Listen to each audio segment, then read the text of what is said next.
experience as a title contendernya emang Persija belum ada sih. Iya ya. Kalau mentalitas emang sulit untuk ngukurnya ya, tapi walaupun kelihatan sama kita. Cuman gua agak sulit menjelaskannya. Apa mentalitas juara tuh kayak gimana, agak sulit menjelaskannya. Tapi kalau experience as a title contender, gue cukup bisa menjelaskannya, dan itu yang tidak dimiliki oleh Persija. Ya sama seperti tim-tim yang tampil bagus ketika mendapatkan spotlight, tekanan, ketika situasi di lapangan sudah jadi lebih rumit, Persija itu kurang bisa mengovercome itu, ngejawab hal itu tuh agak sulit. Di banyak momen ketika mereka menang bagus tuh justru ketika less pressure gitu, awal musim, tengah musim ketika mereka bangkit lagi.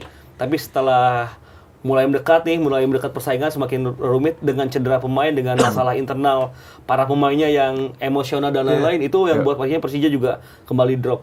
Di laga tersebut juga nunjukin kalau Persija ya nggak bisa manfaatin situasi karena PSIM nggak dapet izin ya, izin untuk main di Bantul. Dan itu nggak dapet penonton lagi. Iya, maksudnya hal itu cukup menguntungkan Persija harusnya. Betul. Harusnya dengan di tempat netral Persija garansi 3 poin dengan materai poin yang lebih baik, tapi justru di saat itu gue ngerasa cukup beruntung Persija nggak kalah.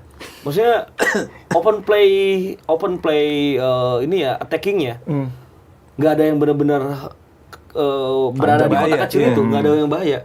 Karena monoton, paling banyak tuh mereka paling lepas crossing gitu. Iya. Yang paling bahaya kan Hanan ya, Raihan Hanan yang kena mistar gawang, itu pun bukan sistem, itu lebih ke individual brilliance itu. Yang kita lihat dulu bagaimana koneksi antara Hanif, lalu Rio Matsumura, lalu Gustavo tuh udah nggak ada gitu, udah nggak kelihatan.